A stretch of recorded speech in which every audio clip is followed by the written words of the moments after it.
Online class 11वीं में student आज हमारे देखेंगे। आपको नया चैप्टर है, chapter 4 principle of mathematical study. Means we are going to study और discuss about chapter 4 principle of mathematical induction. तो मैथमेटिकल इंडेक्शन है क्या, इसकी हमको क्या ज़रूरत पड़ती है, ठीक है ना। तो देखो क्या है, बहुत सारे ऐसे फार्मूले मैथ्स में होते हैं, ठीक है, जिनको प्रूफ करना आसान नहीं रहता है ना। बहुत से ऐसे रिलेशंस हैं मैथमेटिक्स में जिनको प्रूफ करना आसान नहीं है। तो हम किसी न किसी एक ऐसा मेथड होगा जिसको हम ढूंढते हैं, जिसका हम हेल्प लेते हैं, ठीक है, और उससे सहायता से हम उसको हेल्प से अपन प्रूफ कर सकते हैं। तो यहाँ पर अपना जैसे कोई भी रिलेशन सबसे पहले आता है हमारा इसमें the principal of mathematical induction. देखो पहले द प्रिंसिपल ऑफ, ठीक है ना, the principal of mathematical induction.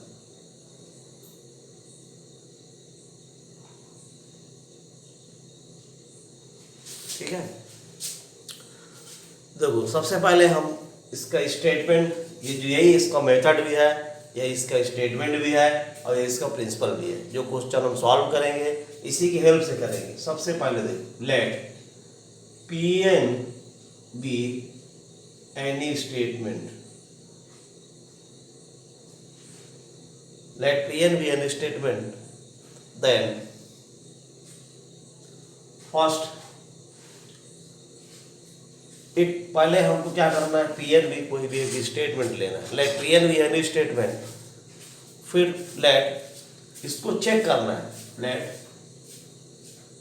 It is true for n is equal to 1। Okay, पहले हम 1 के लिए चेक करेंगे, अभी मैं डिटेल में समझाऊंगा ना। पहले इसका स्टेटमेंट लिख दूं। Second step, it is true for n is equal to k, and third step, it is true for n is equal to k plus 1। देखो पहले स्टेप 1 के लिए हमको क्या करेंगे, n is equal to k के लिए चेक करेंगे, n is equal to k plus 1 के लिए चेक। अगर ये सारे सही हैं, ऑल स्टेप क्लियर है, तो लास्ट में अपने को लिखना है therefore it will be true for all n belongs to n। इसको नोटेशन में ऐसे भी लिख सकते हो, for all n belongs to n, है ना। ये जो नोटेशन है इसका मीनिंग है for all n belongs to 1, so it will be true for all n belongs to n। तो मैथमेटिकल इंडेक्शन ये है। सबसे पहले आता है स्टेटमेंट, है ना। देखो स्टेटमेंट क्या होता है आपको मालूम है। स्टेटमेंट कोई एक ऐसा सेंटेंस होगा, या तो एस होगा या फिर नो होगा, है ना। फॉर एग्जाम्पल जैसे अपन बोलते हैं कि भाई इसमें इस पेड़ में आम लगे हैं, तो आम लगा है भाई, स्टेटमेंट सही है। अब ये बोले नहीं भाई वो उसमें आम लगने वाले हैं, भाई कब लगेगा पता नहीं है, ठीक है ना। तो यहाँ पर मैथमेटिकल स्टेटमेंट क्या है, तो स्टेटमेंट होगा जो आपको मालूम है, ठीक है ना, कि सभी आदमी मरने वाले होते हैं, सभी आदमी मरेंगे, तो सही है भाई, स्टेटमेंट है वो, तो जो सही है तो सही है, ठीक है ना।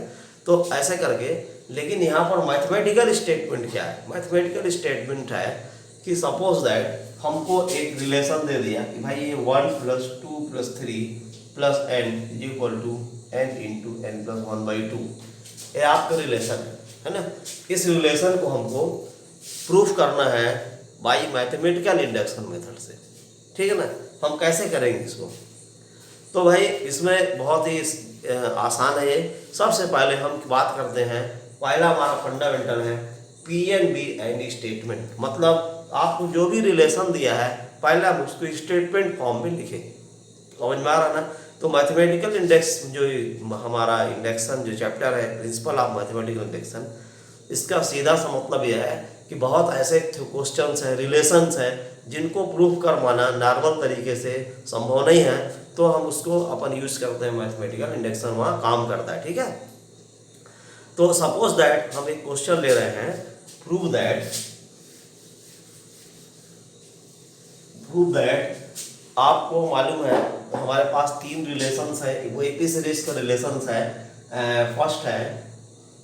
First relation of AP series prove that 1 + 2 + 3 + 4 up to n is equal to n into n plus 1/2.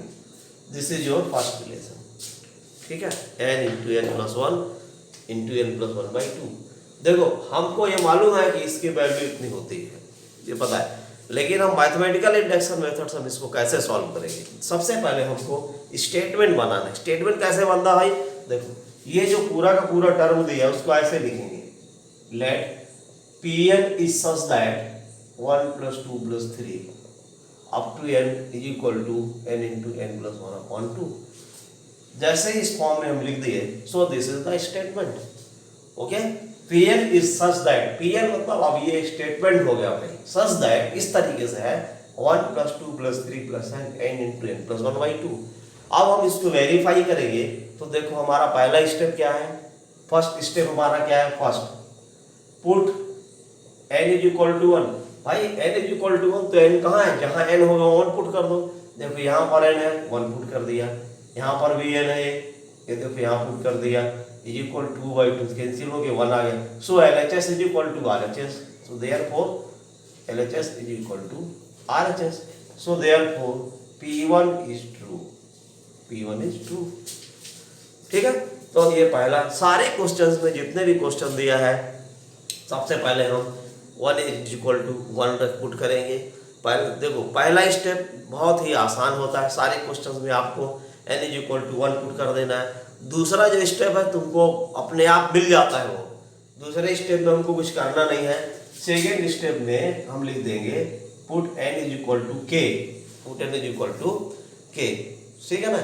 ये तो इसको ये सीधे अपन इसको ऐसे लिख सकते हैं दूसरे स्टेप में, लेट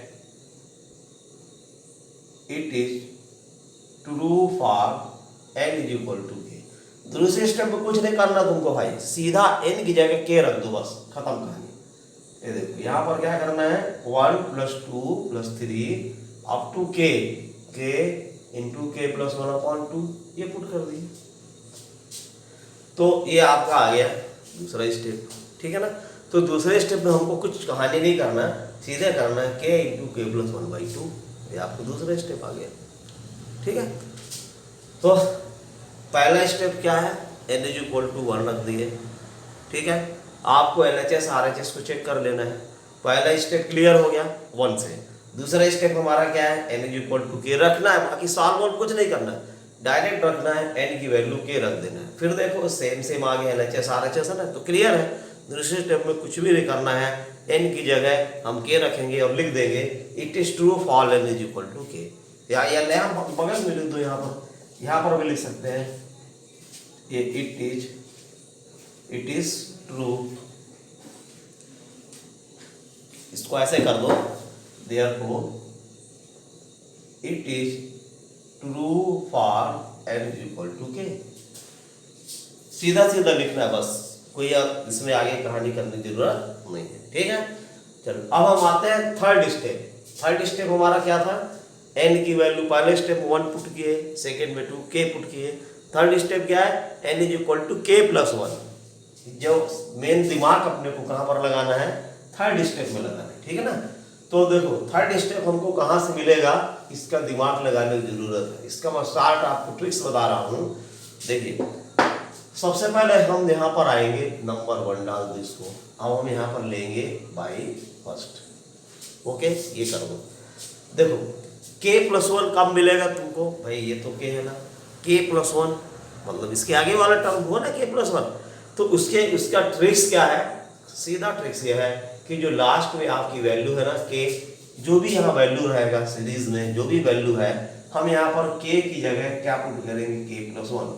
ध्यान रखना, यहाँ पर जो भी टर्म रहेगा k की वैल्यू क्या लेंगे, k plus 1, और वो जो वैल्यू आएगी, जैसे यहाँ पर k है, मैं इसको क्या पुट कर दिए, k plus 1, ये जो वैल्यू आएगा k plus 1 हम दोनों तरफ एडिंग कर देंगे। तो यहाँ लिखोगे adding k plus 1 to both the sides of first, both the sides are first। तो देखो यहाँ पर k प्लस वन हमने ऐड किया तो आपको क्या मिलेगा, p के सब that 1 plus 2 plus 3 plus k और plus k plus 1 is equal to, यहाँ पर भी देखो k plus 1 by 2 plus k plus 1। ठीक है, तो जो भी यहाँ मैं क्या बोला, जो यहाँ टर्म था k, हम उसकी जगह क्या पुट करेंगे k प्लस 1। जैसे मैं पुट करूंगा तो ये बन जाएगा k प्लस 1 है ना, इसकी वैल्यू ये हो गई। तो ये जो k प्लस 1 आएगा हम उसको 1 जो हमारा सेकेंड टर्म है उसके बोथ साइड ऐड कर देंगे। देखो इससे क्या फायदा मिलेगा, अब हमारा टर्म कहाँ खत्म हो रहा है, k प्लस 1। देखो पहले कहाँ पर था, k पर था, ठीक है ना। जैसे k प्लस 1 प्लस होगा तो ये वैल्यू क्या हो गई यहाँ पर k प्लस 1। तो ये पूरा लंबा चौड़ा ना लिख करके हम इसको डायरेक्ट ऐसे लिख सकते हैं pk प्लस 1। ठीक है, अब इसको आपको सॉल्व करना है, सॉल्व करके हमको वापस पहुंचना है इसके ओरिजिनल फॉर्म में से n प्लस 1 बाई 2, ये हमारा ओरिजिनल फॉर्म है। ठीक है ना, तो हम इसको वापस कहाँ पहुंचेंगे, यहाँ पर पहुंचेंगे। अगर हमको जैसे मिल जाएगा वहाँ ये हो जाएगा, हमारा वेरीफाई हो जाएगा कि भाई ये pk प्लस 1 भी ट्रू हो गया। तो अब अपन चलते हैं इसके इस स्टेप को फाइंड करने के लिए, हम पहले इसको सॉल्व करेंगे इसके RHS को। ओके, तो now taking RHS of this statement, so भी है therefore pk plus 1 is equal, ये तो पूरा हटा दो इसको, इसकी जगह pk प्लस 1 लिख सकते हो। ठीक है ना, ये सॉल्व करो, k plus 1 upon 2 plus k plus 1 upon 1 taking the LCM of 2 and 1, so this is 2 है ना। 2 से 2 डिवाइड करेगा, यहाँ पर वैल्यू आएगी k प्लस 1 है ना, फिर 2 को डिवाइड करें 1 से है ना, फिर आएगा 2 की वैल्यू यहाँ पर 2 into k plus 1। Now our test term is k square plus k plus 2k plus 2 upon 2, this is equal to k square plus 3k plus 2 upon 2। So this will be equal to k square plus 2k plus 2 upon 2। Okay, अब देखिए ये split कर दिया ना, जो 10th में आप लोग पढ़े हो ना मिडिल टर्म में, 2k प्लस कितना हो 3k और इसको मल्टीप्लाई करें तो 1 आ जाएगा, 2 इंटू 1। ठीक है, अब वापस यहाँ से k कॉमन ले लो, ये देखो k प्लस 2 प्लस 1 कॉमन ले लेंगे। Okay, k plus 2 whole upon आ गया 2, आगे अपन क्या किया k प्लस 2 फिर कॉमन ले लो, अंदर कितना आएगा k प्लस 1 अपॉन आ गया 2, सो ये आ गया pk प्लस 1। ओके, अब देखो हमको, लेकिन हमारा एम क्या है, टारगेट हमको ये पाना है ना। ये कैसे पाएंगे, इसको पाने के लिए हम क्या करेंगे, इसको प्लस 1 किया और एक किया अपॉन आ गया 2 है ना, ये अंडरलाइन करो, ये अंडरलाइन किया। ऐसा क्यों किया मैं, क्योंकि देखो यहाँ k प्लस 1 है तो ये k प्लस 1 मिल गया। अगर मैं इसकी जगह n पुट कर दूँ, मन में देखना, थोड़ा दिमाग लगा कर देखो, अगर मैं यहाँ n पुट कर दूंगा, इसकी जगह मैं n पुट कर दूंगा, तो यहाँ पर मेरे को n पुट किया, ये n पुट किया तो मेरे को क्या मिला n प्लस 1 और ये क्या हो जाएगा n बाई 2, अपन इस फॉर्म में पहुंच गए है ना। ये k प्लस 1 अंडरलाइन में क्यों किया, n के लिए, मतलब ये n की वैल्यू है तो n प्लस 1 बना, यहाँ n बना अपॉन 2। ठीक है, तो हमको क्या मिल गया है, हमको ये समझने के लिए यहाँ पर n आपको हटाना है, ये समझने के लिए मैं अंडरलाइन किया हूँ। ये जो कि शो कर रहा है ये क्या है आपका k प्लस 1 है, k प्लस मतलब n प्लस 1 अपॉन 2। ठीक है ना, तो देखो ये बना दिया कौन सा, p k plus 1 is equal to k plus 1 in k plus 1 upon 2, मतलब n प्लस 1 n बाई 2 जो कि इसको शो कर रहा है। ठीक है ना, तो अगर हम इसको यहाँ पर चेंज कर दें तो ये ऐसे हो जाएगा, देखो p n यहाँ पर ये होगा n प्लस 1 n अपॉन 2, अगर मैं n की वैल्यू k प्लस 1 इसमें पुट कर दूँ, ये हमको मिल गया ना, यही ढूंढना था लास्ट में। तो जैसे मिलता है ये हमारा क्लियर हो गया, हम यहाँ पर लिखेंगे आगे इसका स्टेप है, यहाँ बता देता हूँ मैं। फिर अपने को ये लिखना है so therefore pk plus 1 is true, so it is true for all n belongs to n। ठीक है, हम इसको नोटेशन में लिख सकते हैं ऐसे, it is true for all n belongs to n। तो ऐसा करके ये मैथमेटिकल इंडक्शन का क्वेश्चन सॉल्व होता है। ठीक है ना, पहले हम n इज इक्वल टू 1 लेते हैं, फिर n is equal to k लेंगे, फिर k प्लस 1 लेंगे, और लास्ट में ये स्टेप लिखना जरूरी है, it is true false and belong. क्यों, ऐसा क्यों? क्योंकि जो मैथमेटिकल इंडक्शन है it is only valid for natural number. ये जो हमारा Pn जो स्टेटमेंट है it is only valid for natural numbers. Mathematical induction is only valid for natural numbers. ये नेचुरल नंबर में ही वैलिड है, उसी में ये यूज होगा, बाकी किसी में यूज नहीं कर सकते। ठीक है, तो इस तरीके से हम इसको प्रूव कर सकते हैं। और इसमें क्या है, सारे क्वेश्चन एक जैसे ही हैं, है ना, और काफ़ी लंबा क्वेश्चन था ये। इस क्वेश्चन में थोड़ा स्टेप बाय स्टेप आपको जाना पड़ेगा। ठीक है ना, तो मैं फंडामेंटल क्लियर कर दिया, क्वेश्चन भी बता दिया, सारे क्वेश्चन में आप किसी मेथड से जाना है। अगर कोई डाउट होता है, कोई प्रॉब्लम होती है तो आप हमसे पूछ सकते हैं। Thank you.